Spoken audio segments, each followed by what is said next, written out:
The wineglass tipped when my father lifted one hand to quiet the table. It struck the pale stone floor beside his chair and broke at the stem. Red wine spread beneath the tablecloth, running toward my shoes in a narrow line. For a second, nobody moved. My father, Conrad Mercer, looked down at the mess. Then he looked at me. Natalie. He said my name the way he used to say it when I was 10 and had embarrassed him in front of company. Not loudly.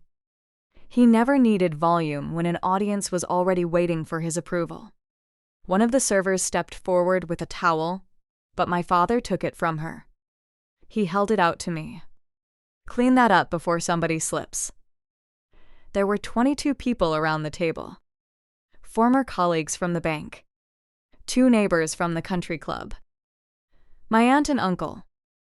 My mother, Lillian. My younger sister, Sloane, who had spent most of dinner turning every toast into footage for her event company's social media page. Sloane raised her phone again. I stayed in my chair. My father gave the towel a small shake. Don't make this difficult. The dinner was supposed to celebrate 5 years since his retirement. Sloane had called it his legacy night. She had ordered cream roses, rented gold-backed chairs, and printed menus with his initials embossed at the top. My father had spent the evening accepting compliments as if he had arranged every detail himself. He had not paid for the flowers. He had not paid the caterer. He had not paid for the valet service lining his driveway with other people's cars. I had. Dad, I said, the server already has a towel. His mouth tightened. This is my home. When I ask my daughter for help, I expect respect. My mother stared at the table. Her right hand rested beside her plate, the fingers slightly curled from the stroke she'd had 18 months earlier. She did not look at me, but I saw her thumb move once against the linen. A nervous habit. A warning I had learned to read long before either of us admitted we were afraid of the same man. I looked back at my father. You didn't ask for help. The silence changed. Before, everyone had been waiting for me to obey. Now they were waiting to see what he would do if I didn't. He leaned toward me and placed the towel beside my plate. Clean it, he said. Or leave. Sloane's camera remained pointed in my direction. I could have told the table that the house did not belong to him. I could have explained that Mercer Residential Holdings, the LLC named on the deed, was mine. I could have listed the property taxes, the insurance, the landscaping contract, and the monthly transfer that allowed my father to play host in a home he could no longer afford. But if I said any of that, he would turn the moment into a debate. He would call it a misunderstanding. Sloane would cry. My mother would become the reason everyone demanded that I apologize. So I picked up the towel. My father sat back. I folded it once and placed it beside the broken glass. Then this is the last evening I pay to be invited to, I said. I took my purse from the back of the chair and walked out. Nobody tried to stop me until I reached the front steps. Ms. Mercer? The catering manager hurried after me, holding a tablet against her chest. Her name was Dana. I knew because I had approved her company's invoice that morning. I'm sorry, she said. I just need to know who is authorizing the overtime. Your sister added another hour, and she said to charge the card we have on file. Through the open front door, I could hear my father laughing again. He had already recovered the room. Do not add anything, I told Dana. Close the service at the contracted time. Send the final invoice to me, and do not accept instructions from anyone else. Her eyes flicked toward the dining room. She understood more than I wanted her to. Yes. Mom. My phone rang before I reached my car. Dad. I let it ring. The second call came as I backed out of the driveway. The third arrived at the first traffic light. On the fourth call, he left a voicemail. I played it through the car speakers. You made a spectacle of yourself tonight. Come back before the guests leave, apologize to your mother, and finish what you started." My mother had not asked me to do anything. That was one of his favorite methods. He placed his command in someone else's mouth, then punished you for refusing them. Another voicemail appeared before I could turn off the main road. "Your mother is upset. Her blood pressure is climbing. If something happens to her because of this little performance, that is on you." I pulled into a pharmacy parking lot and called the home nurse directly. Rochelle answered on the second ring. "Is my mother all right?" "She's fine," Rochelle said. "Tired, but her reading is normal. Your father told me not to bother her unless she asked." "Did she ask?" There was a pause. "No." I thanked her and ended the call. 5 years earlier, I had bought that house because my father was 6 weeks from foreclosure. He had been forced into retirement after an internal review at the bank. Nothing criminal. Nothing public. Just a trail of decisions that made the board stop trusting him with other people's risk. He told the family he had chosen to leave at the top of his career. Then he came to me. At the time, my mother had just begun treatment for a heart condition. My father said selling the house would destroy her. He asked me to protect her from one last shock. I purchased the debt through my company, moved the property into an LLC, and gave my parents a 5-year lease at less than half the market rate. The arrangement was supposed to give them time to rebuild. Instead, my father treated every payment I made as evidence that his old authority still worked. Whenever I tried to reduce the monthly support, he limited my calls with my mother. Whenever I asked for receipts, Sloan accused me of humiliating him. So I had spent the last year separating things quietly: direct medical payments, fixed household limits, written reimbursements. I thought careful boundaries would prevent a war. That night, parked beneath the pharmacy sign, I understood that careful boundaries had only made exploitation easier to organize. My father called again. I blocked his number. Then I blocked Sloan. I did not destroy my phone or change the number. My clients had it. My mother's nurse had it. My attorney had it. I simply removed the 2 people who believed access to me was a family asset. Sloan found another route within 3 minutes. A text arrived from the business number listed on her event company's website. "You can't freeze the card. Vendors already have it." I read the message twice. I had given Sloan an authorized expense card 18 months earlier for costs related to my father's medical transportation and my mother's home care appointments. The limit was $5,000 a month. Sloan was required to upload receipts. Vendors, plural, made no sense. I forwarded the message to Tessa Navarro, my attorney and oldest friend. She called immediately. "Are you driving?" "Parked." "Good. Tell me exactly what happened. Then tell me what Sloan means by vendors." "I don't know yet." "Don't call her. Don't call your father. Export the account records before you change anything." Tessa had met Conrad enough times to know that confrontation did not produce truth. It produced a cleaner lie. I opened my banking app. The household support account looked normal at first. Insurance, the nurse's agency, property maintenance, the monthly transfer. Then I opened the card tied to Sloan. The available balance was almost gone. There were charges to a floral wholesaler, a lighting company, 2 hotel conference rooms, and a luxury car service. None had anything to do with my mother's care. One payment for $8,400 had been split across 3 transactions to stay below the card's single purchase review threshold. "Tessa," I said. "She used it for the gala." "How much?" "At least $14,000 this month. Maybe more pending. Export first." I downloaded the statements, receipts, and authorization history. Then I froze that card and every other card on which Sloan or my father was an authorized user. I left my mother's medical payments untouched. I left the property utilities alone because the lease required them to remain active. I was ending access, not creating hazards. As I worked, a fifth voicemail appeared. My father had called from the house phone. Sloan says you interfered with her business account. You will restore it tonight. That company is part of this family's future.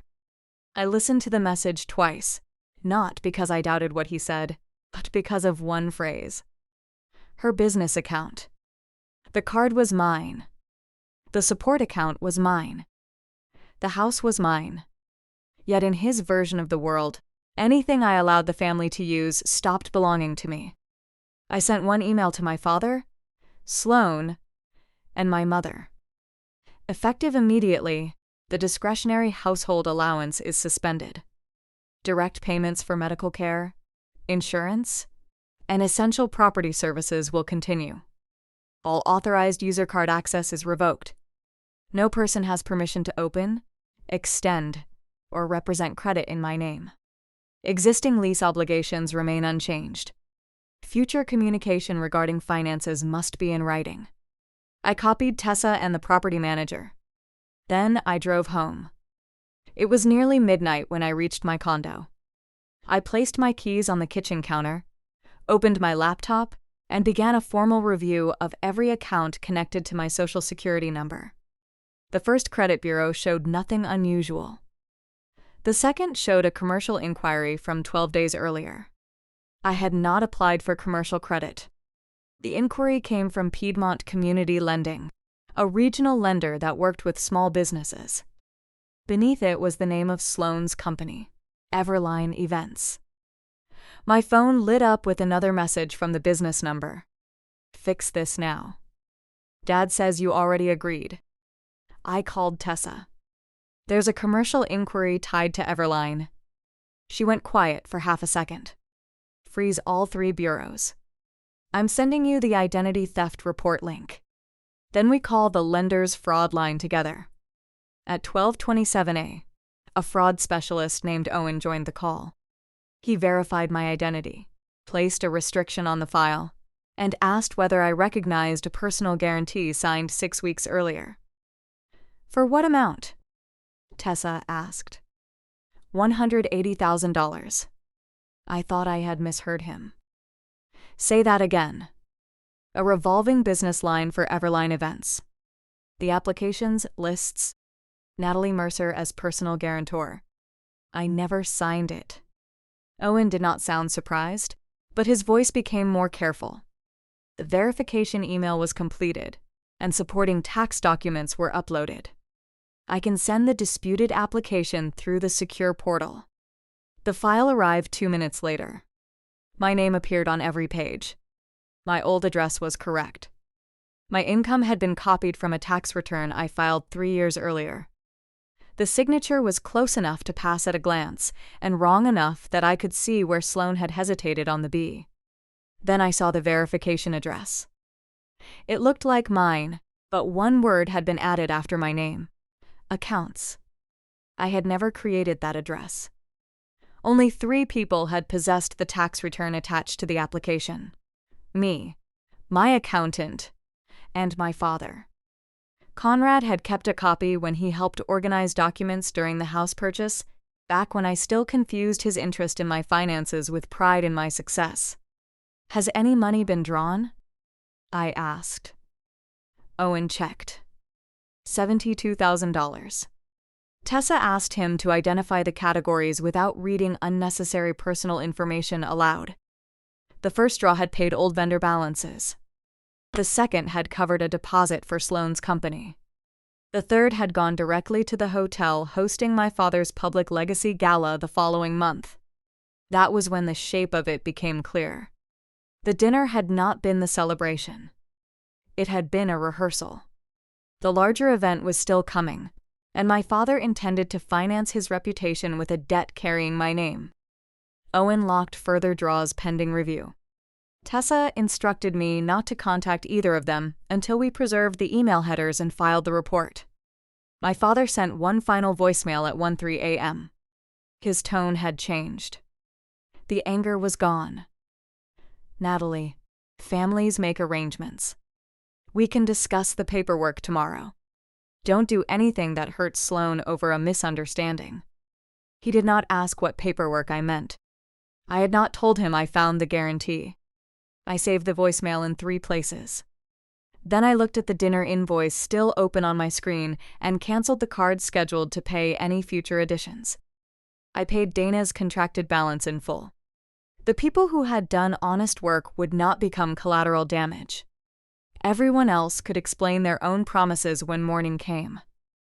The morning after. At 7:20, Tessa called again. I had slept for 40 minutes on the sofa with my laptop open beside me. The secure lender portal was still on the screen, along with the disputed guarantee and the first page of the identity theft report. "Before we do anything else," she said, "tell me whether anyone in that house has lawful access to your email." "No." "Your tax records?"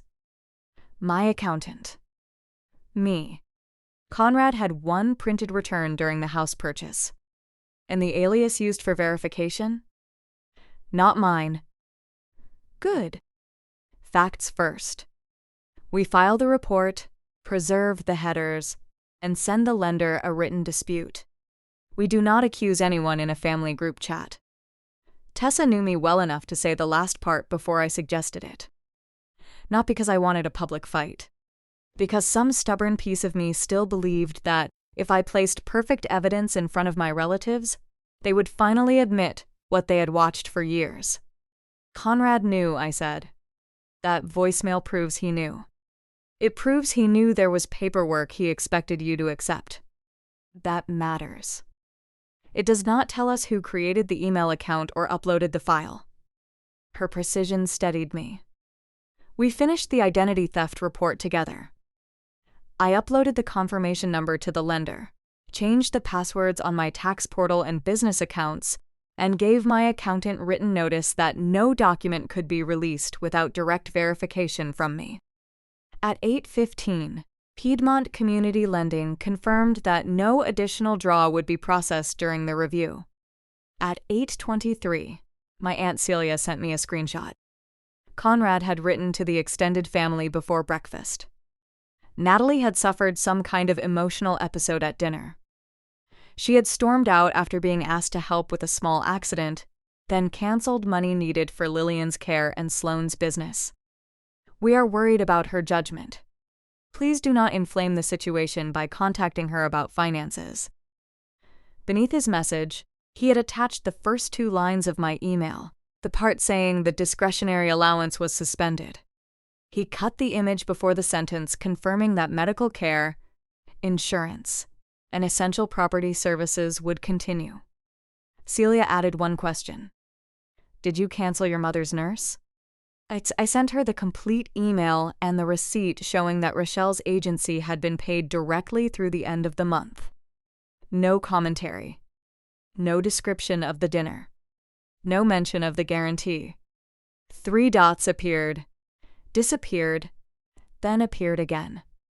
"I'm glad Lillian is covered," Celia wrote. "Your father said you were trying to force them out of his house." I read the sentence twice. Not because she called it his house. Everyone did. Because she said force them out. The lease still had 4 months remaining. I had not mentioned renewal to anyone. "What exactly did he say?" I asked. Celia replied with a voice message. "He said you were holding the property over him because you resent Sloane's success. He also said the house is meant to stay in the family and that Sloane will take responsibility for it after the legacy gala. I assumed you all had some kind of agreement.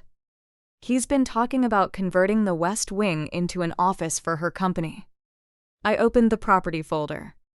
There was no West Wing. Conrad called the guest rooms over the garage the West Wing because it sounded better when he described the house to his former colleagues. There was also no agreement giving Sloane future control of the property. I called the property manager, Derek Hollis. Has Conrad requested renovations? Not through me, Derek said. But a contractor called last week asking about commercial electrical capacity. He said he was pricing an office conversion for Everline Events. I told him the property was residential and that only the owner could approve work. Did he give you a name? I can forward the inquiry. It arrived while we were still on the phone. The contractor's notes listed Conrad as property owner and Sloan as future managing tenant. The requested work included exterior signage, separate client access, and upgraded power for event equipment. Conrad had not only promised Sloan my money. He had promised her control of my property, then let her plan a business expansion around it. No work is authorized, I told Derek. Please document any vendor contact and remind the tenants that structural or commercial changes require written owner approval. Do not threaten the lease. Do not discuss renewal. Just enforce the current terms. Understood. When the call ended, I added the contractor inquiry to the evidence folder. Sloan emailed at 9:11. Her subject line was Restore Access. The body contained 6 paragraphs about vendor deadlines, employee payroll, and the damage I was causing. She did not mention the false guarantee. She did not ask why the lender had frozen the line. At the bottom, she wrote, Dad says the house transition will cover everything once the paperwork is finalized. There it was again. Paperwork. I forwarded the email to Tessa. Do I answer? 1 sentence, she said. You dispute any guarantee or property transfer bearing your name. All future communication goes through counsel. I sent exactly that. Sloan responded in less than a minute. You are making this sound criminal. I did not reply. By noon, Conrad's version had traveled farther than mine. 2 cousins asked whether I had stopped my mother's medication. A former neighbor wrote that family disagreements should never become financial punishment. Someone I had not seen in 9 years told me I would regret treating my father like a tenant. I could have answered every person with the forged guarantee. I could have attached the false email address and the hotel draw and Conrad's voicemail. Instead, I made one document. It contained my complete support notice, confirmation of direct medical payments, and a statement that the lease remained in effect. I sent it only to relatives who had contacted me directly.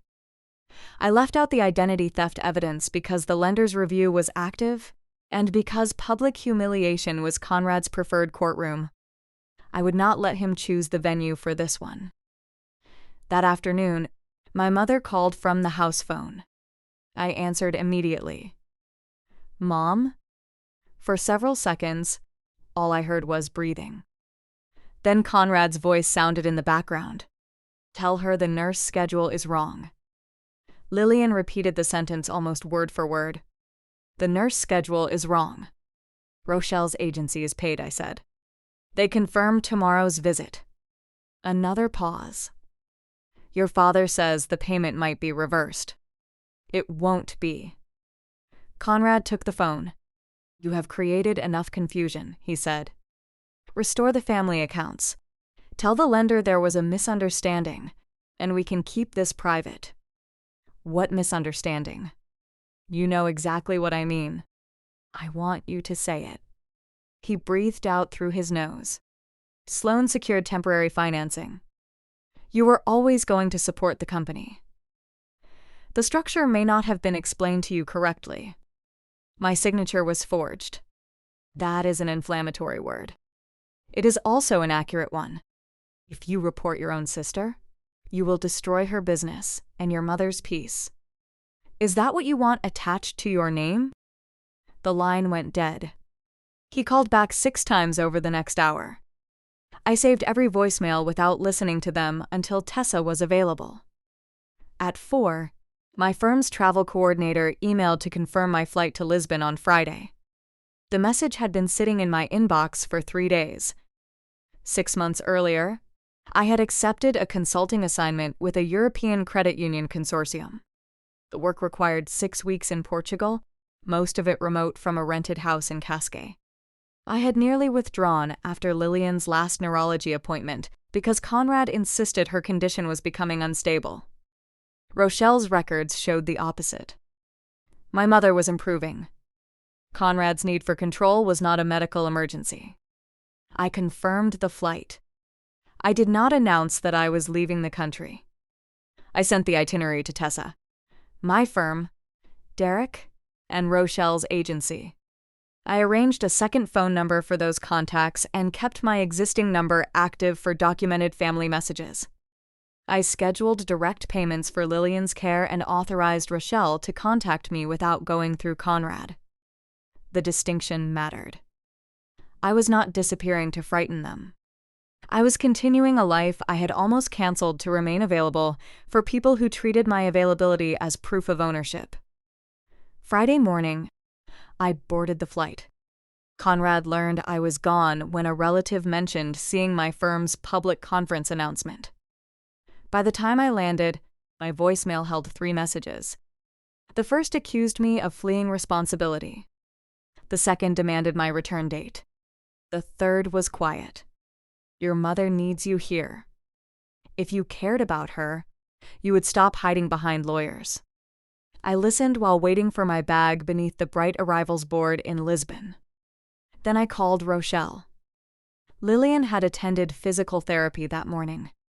Her blood pressure was normal. Conrad had canceled a lunch with friends, not a medical appointment. I took the train west to Cascais.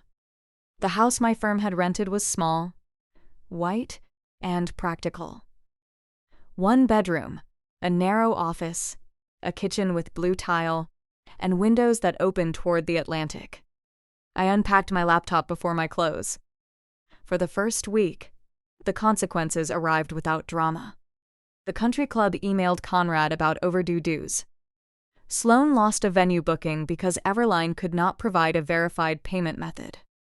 The hotel moved the Legacy Gala from confirmed to provisional, while the lender reviewed the source of the deposit. Derek reported that no contractor had returned to the house. I did not celebrate each failure. Most of them were simply bills reaching the people who had incurred them. What kept me awake was Lillian. Every time I called, Conrad was in the room. If I asked about therapy, he answered. If I asked whether she wanted groceries delivered, he listed what the house needed. My mother became a voice in the distance saying, "I'm fine," while he translated the rest of her life. On the 8th night, a message arrived from Rochelle's personal number. Your mother asked whether she could speak to you privately. Tomorrow, 10 a.m. Your time. Conrad has a dental appointment. I agreed. The next morning, Lillian appeared on the screen from the small desk in her bedroom. The curtains were closed behind her. She wore the blue cardigan I had given her after the stroke. How long do we have?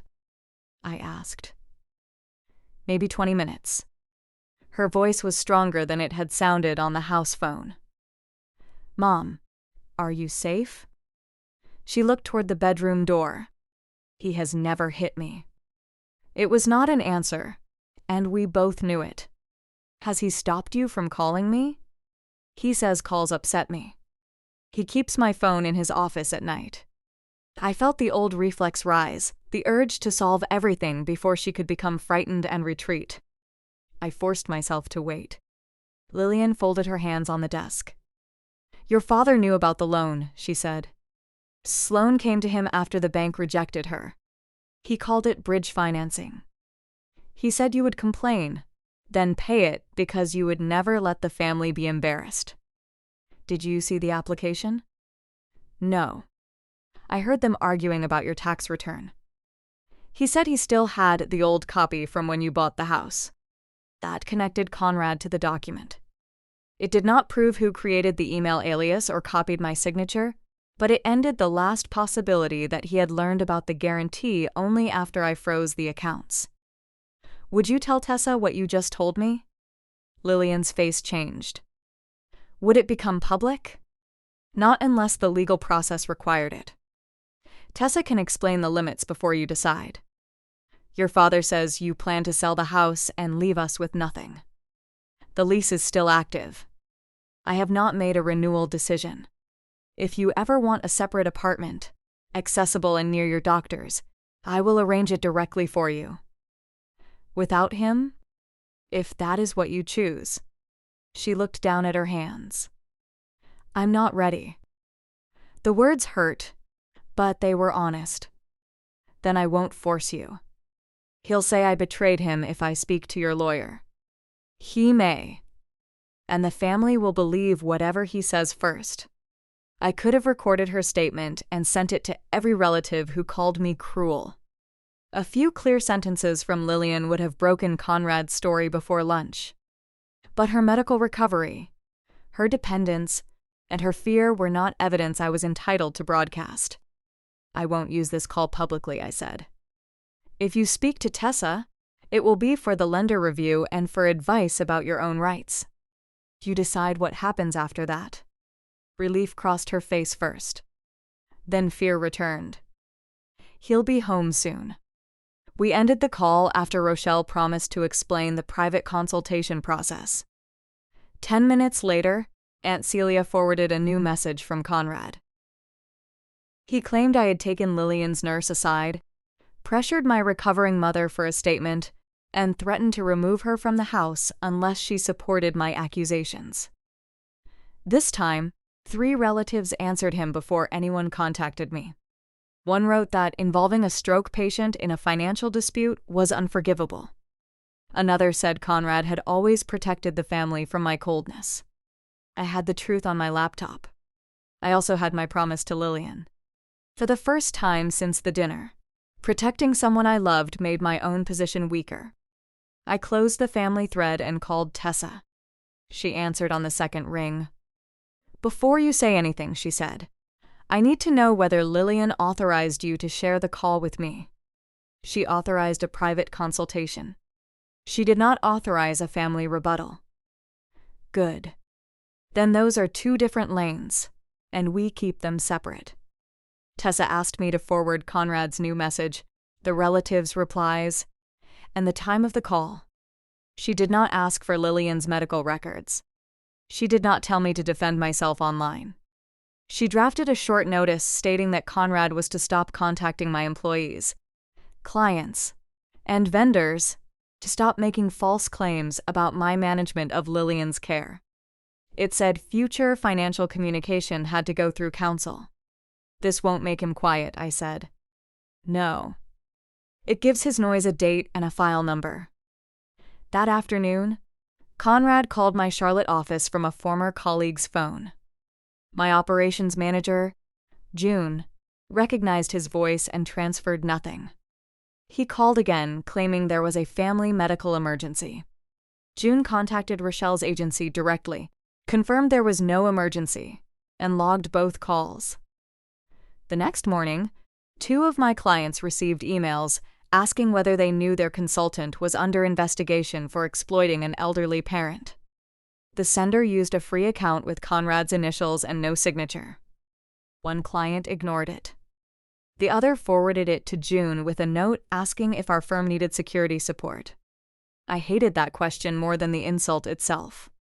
I had spent 12 years becoming the person companies called when a financial problem required calm judgment. Conrad could not reach my bank account anymore, so he was trying to make my judgment look contaminated. Tessa added the emails to the notice and sent it by courier and email. Conrad refused the courier envelope. The delivery record showed him standing behind the front window while the driver photographed it against the door. Derek's lease review began the same week. He did not inspect the family's private life. He reviewed the property file, event traffic, contractor inquiries, the number of commercial deliveries, and the clause prohibiting business use that increased insurance risk. A neighbor had already complained about vans blocking a mailbox during one of Sloane's tastings. Derek sent a neutral compliance letter requiring the tenants to stop commercial events and confirm in writing that no renovation would occur.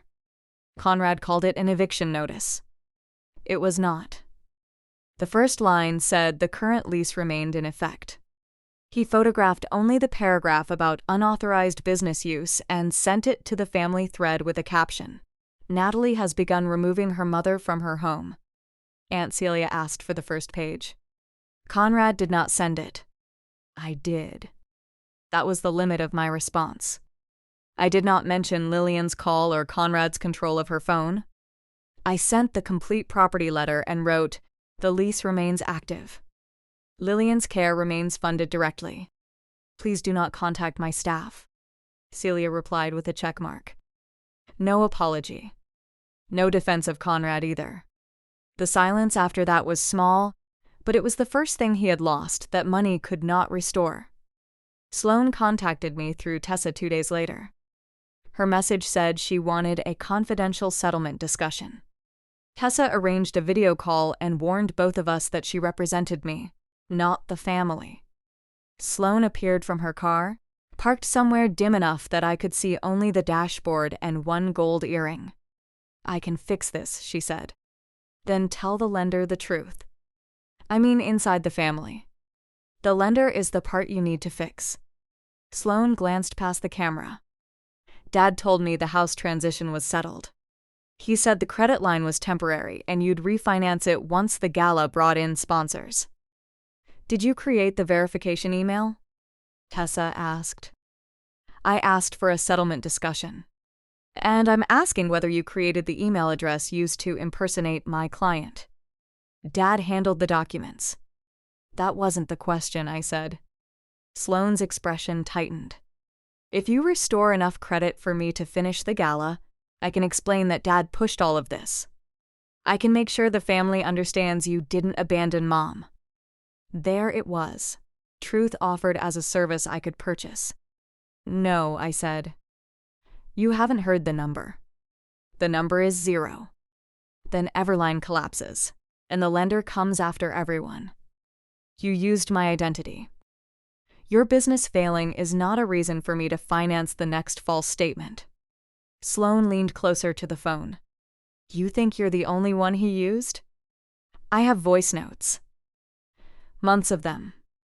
Every time he didn't want instructions in a text, he sent audio and told me to delete it." Tessa's voice stayed level. "Do not alter. Trim. Rename, or forward the original files casually. Preserve the device. Speak to your own lawyer, then respond truthfully to the lender. If I give them the recordings, what do I get?" "Legal advice from counsel who represents you," Tessa said. "Not a bargain from Natalie." Sloane looked at me as if I had violated an old rule. "In our family, she created the emergency and I named the amount required to end it. Neither of us had ever said the rule aloud. Dad says he'll tell them I did everything," she said. "Did you?" She disconnected. For 3 days, nothing happened that I could see. I worked from a rented desk overlooking a narrow Caskey Street. I reviewed a client's loan portfolio in the mornings and walked to the water after calls. The ordinary schedule felt almost disrespectful to the crisis I had left behind. Then I understood that ordinary life was not disrespect. It was what the crisis had been taking from me. On Friday, Owen from Piedmont Community Lending requested a formal interview. Tessa joined. Owen told us Sloane had retained counsel and surrendered her phone for a forensic copy. Several voice notes appeared relevant to the guarantee. He would not play them for us. He summarized only what affected my dispute. In one, Conrad told Sloane that my old return would satisfy underwriting. In another, he instructed her to use an address that would not alert my office.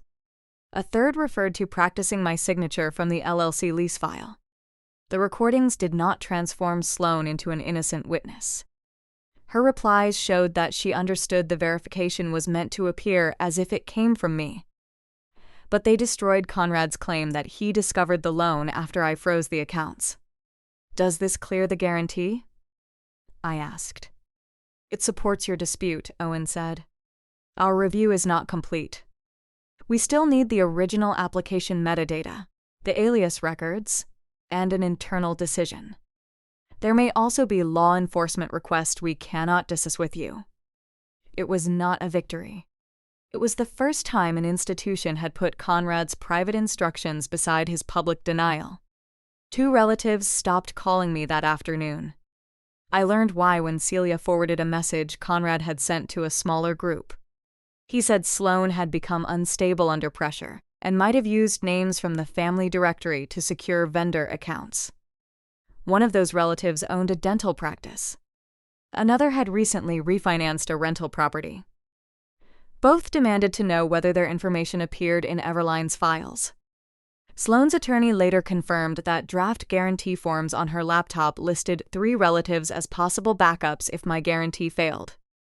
None had been submitted, but the names were enough to end their enthusiasm for Conrad's version. The family thread went quiet for a different reason now. They had not suddenly decided I was kind. They had discovered the danger could reach them.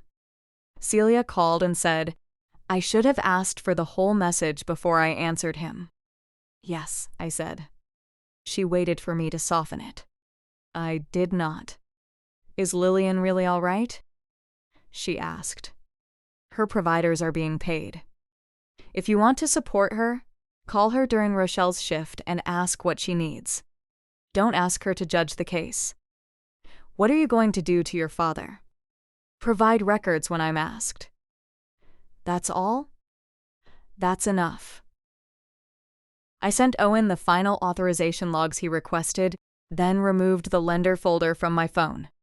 Tessa would call when there was a decision.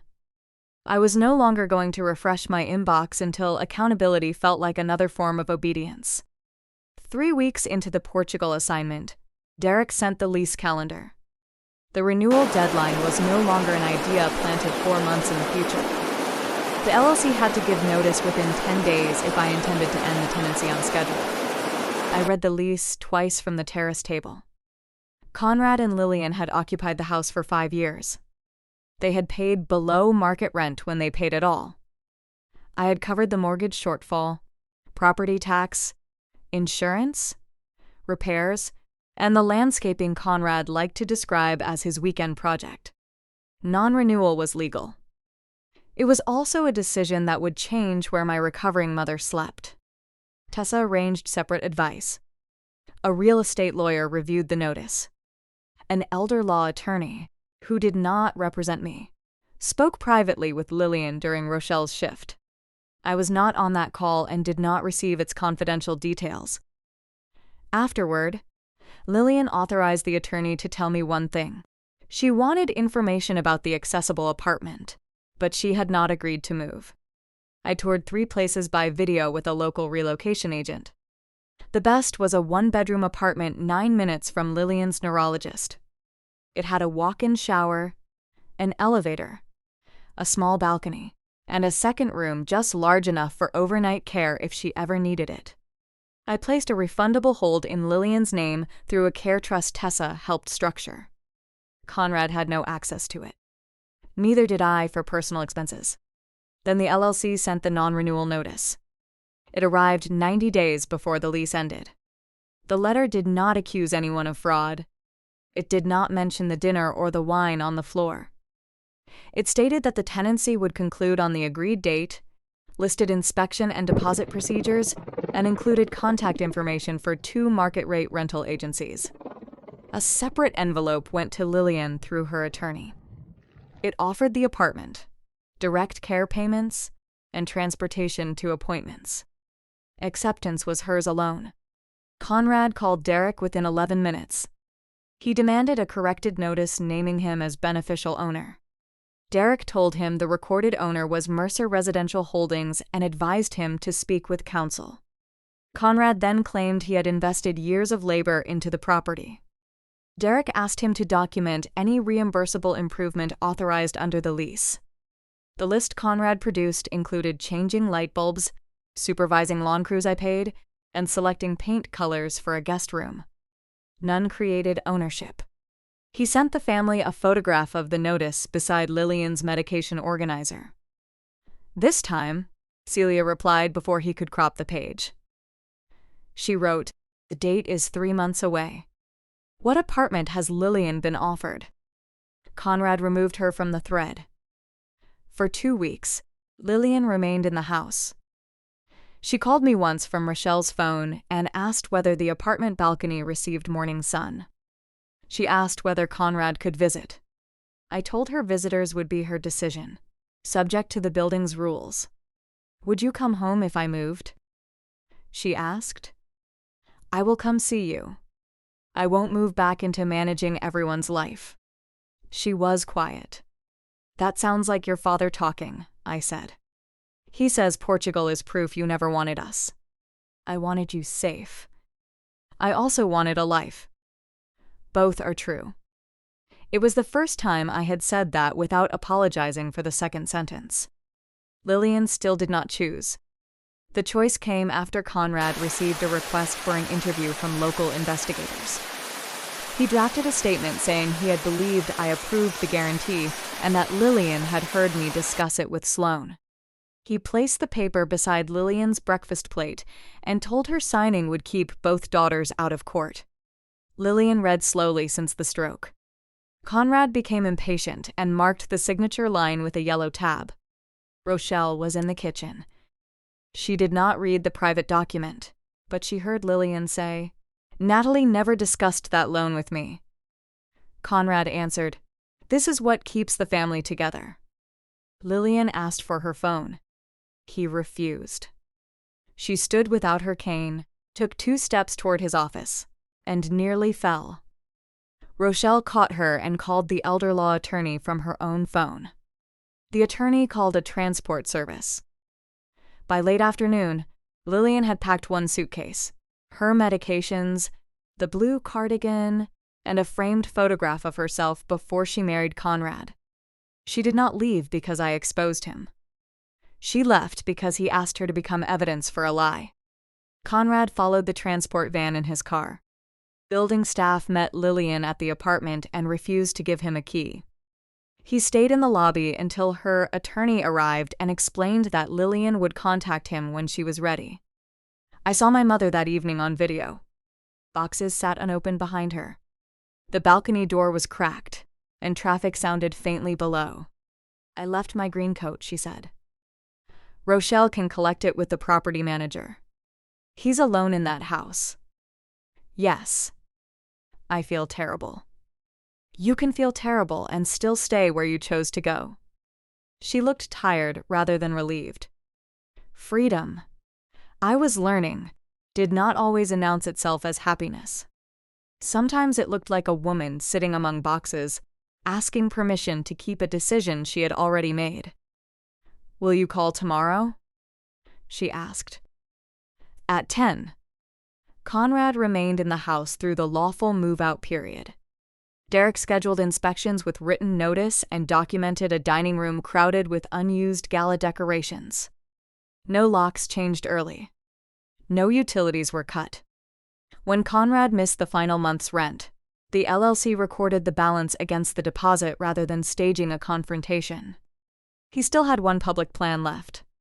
The Mercer Legacy Gala had been moved from the house to a hotel ballroom near the airport. Conrad told former colleagues that the event would celebrate regional service and announce a new family charitable initiative. Sloane's company name remained on an early digital invitation even after her attorney told the hotel she could not authorize spending. The hotel required a replacement deposit and proof of payment 7 business days before the event. Conrad tried to transfer the obligation to 3 vendors by promising reimbursement after sponsorship money arrived. The vendors had already spoken to the lender. They required payment in advance. He called Celia and asked her husband to cover the ballroom as a family loan. She declined. He asked 2 retired bank colleagues to sign as honorary hosts. One requested a budget. The other asked why a draw from Sloane's disputed credit line had funded the original deposit. Both removed their names from the program. Conrad reduced the guest list, then the menu, then the ballroom hours. He told invitees the changes reflected exclusivity. 48 hours before the gala, the hotel canceled the reservation for non-payment. I did not know that when it happened. I was at dinner with 2 members of my project team in Cascais. We were arguing cheerfully about whether a risk model could ever account for a founder who lied because he enjoyed being believed. My phone remained in my bag. I did not watch Conrad's social pages. I did not ask Celia for photographs. There was no live stream playing in another tab while I pretended not to care. The next morning, Owen emailed requesting the original LLC lease file from 3 years earlier. The forensic review had found that a scanned signature page from that file matched alignment marks on the forged guarantee. At the bottom of his email, beneath the document request, he wrote one sentence: "We understand the event associated with the disputed deposit did not proceed." That was how I learned the gala had failed. I attached the lease file and replied, "Received. Please confirm chain of custody instructions for the original." Then I returned to work. Before the formal outcomes, there was a long season in which every consequence was partial. Conrad left the house on the final day of the lease. Derek met the movers at 9 in the morning and recorded the key return at 4:17 that afternoon. Conrad tried to leave 6 boxes of gala programs in the garage and called them family archives. Derek gave him a choice between collecting them and paying documented disposal costs. The boxes went into the moving truck. Lillian did not come to watch him leave. She asked me whether that was cruel. "It would be cruel if you had promised to help and disappeared," I said. "You told him you would not be there. He says the notice gave him no time. He had 90 days. He means no time to change your mind." That was probably true. Conrad had spent the notice period appealing to relatives, challenging ownership he could verify in public records, and waiting for me to resume the role I had always played. Planning for a rental would have required him to admit that the deadline applied to him. The lender review produced smaller shocks before it produced a conclusion. A vendor sent a copy of an Everline reimbursement request bearing my typed name beneath a line for family office approval. A storage company produced entry logs showing Conrad had accessed the unit containing old tax and closing screenshots 2 days before the guarantee application. June found that the false verification account had attempted a password reset on my firm email, though our security system had rejected it. Each item answered one question and created another. Tessa kept a chart separating what we knew from what we could prove and what remained inference.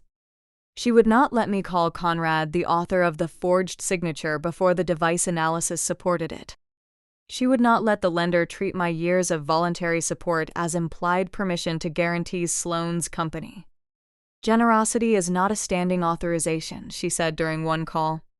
"Keep repeating that until everyone in the room is bored." The cost reached beyond legal invoices. One prospective client delayed signing because its board had seen the anonymous accusations sent to my office. June and I disclosed the identity theft dispute without sharing Lillian's health information.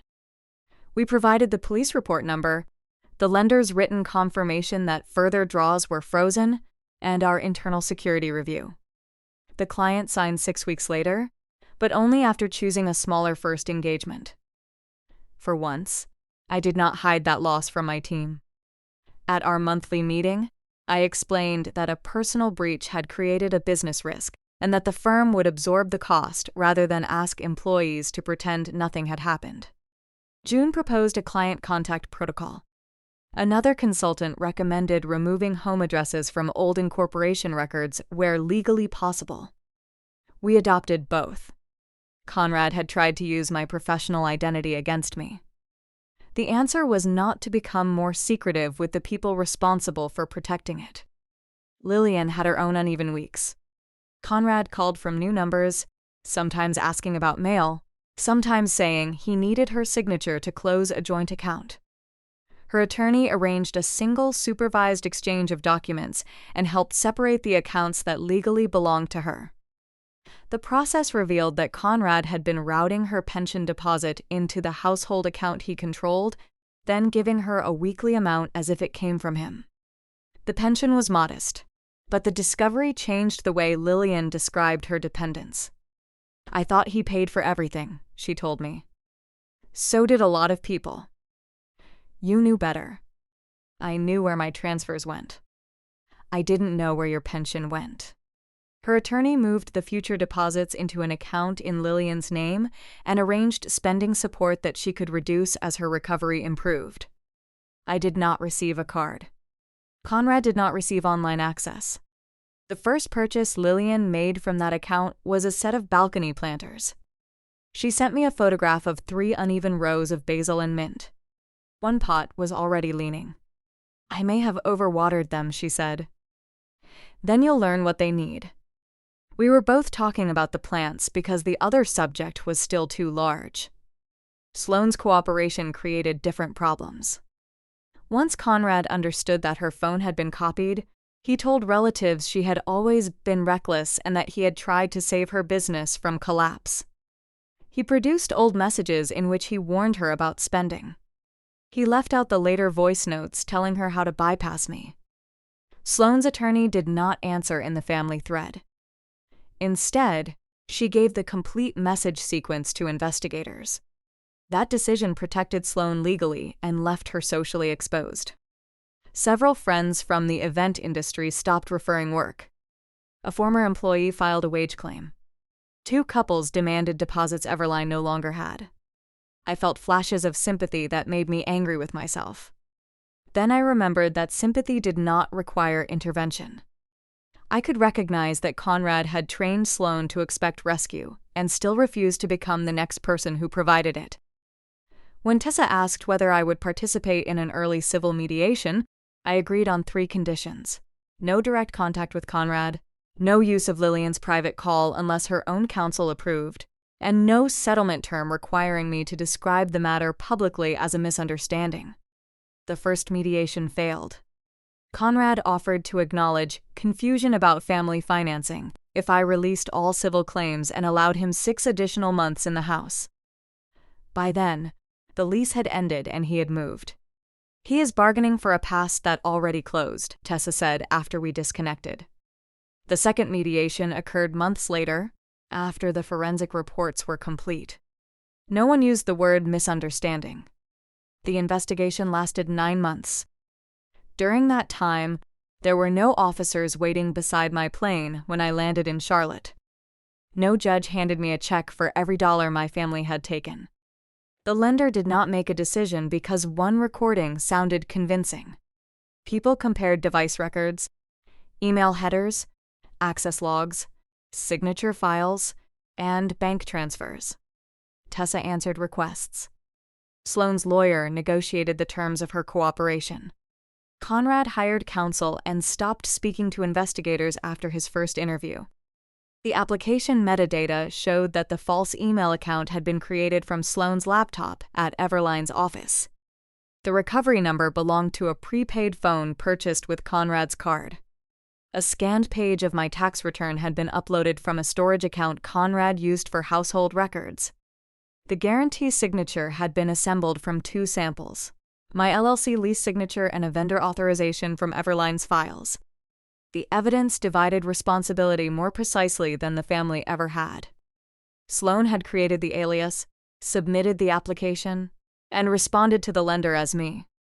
Conrad had supplied the records, directed the deception, and pushed her to continue after she warned that the lender might call my office.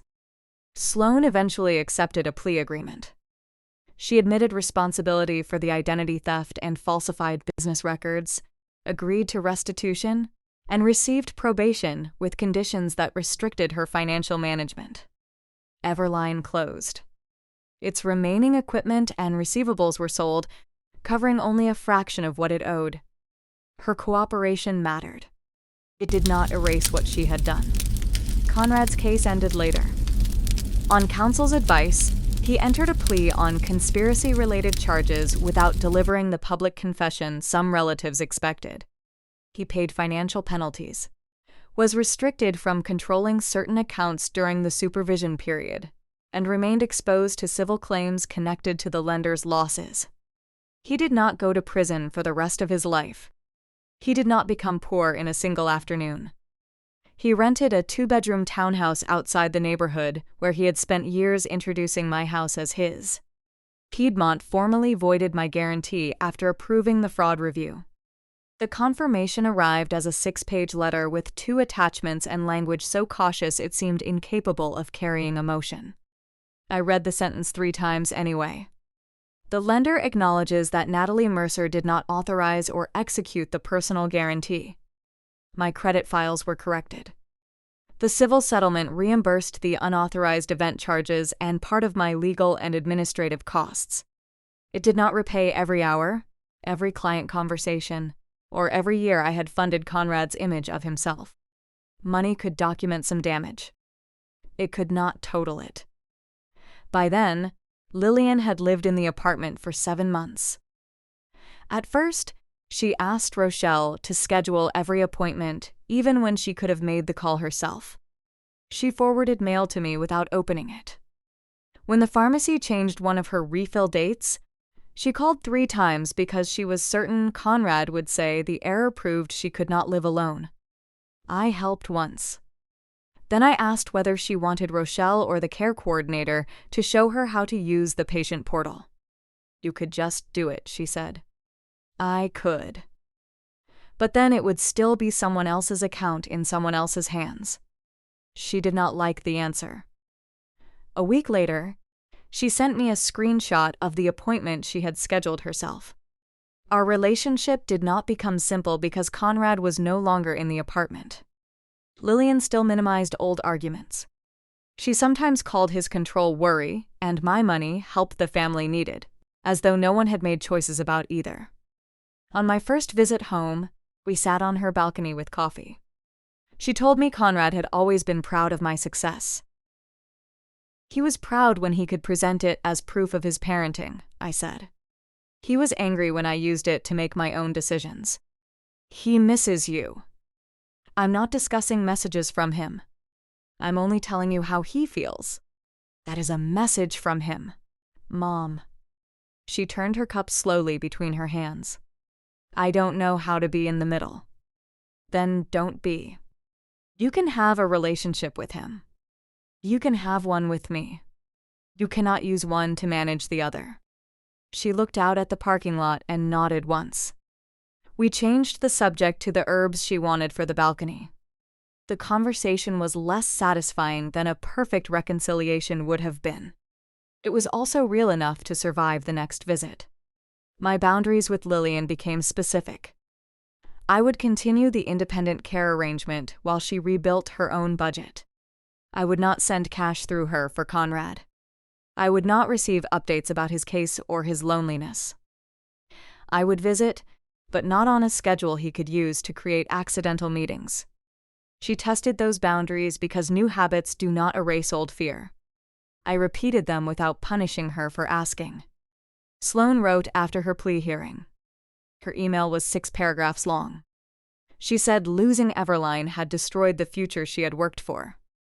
She said Conrad had made the guarantee sound harmless. She said she now understood the pressure I had carried as the dependable daughter. In the 5th paragraph, she apologized for using my identity. In the 6th, she asked whether I would tell the civil attorneys that our relationship was improving, because it might help with the restitution schedule. I saved the message and did not answer.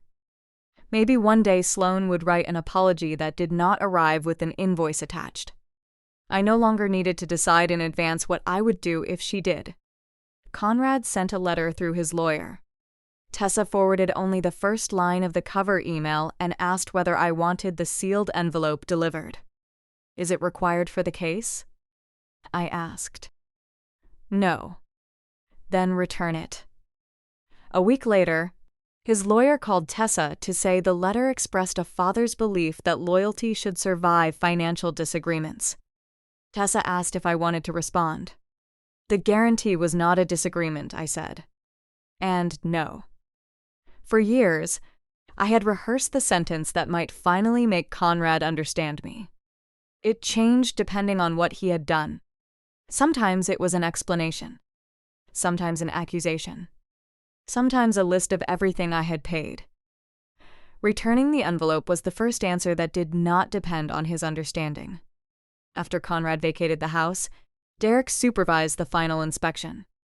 There were nail holes, stained carpet in one bedroom, and adhesive marks where galbanners had been tested against the dining room wall. The unauthorized office conversion had never begun. I flew back for the sale because distance was no excuse to ignore my own property. I walked through each room with Derek and the listing agent. The pale stone floor in the dining room had a faint, dull patch where the wine had sat too long before someone cleaned it.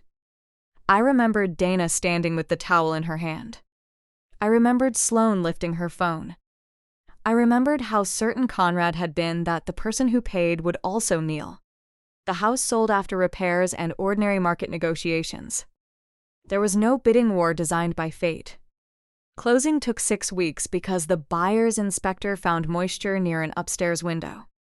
Part of the net proceeds funded Lillian's care trust under terms that protected her independence and required professional accounting.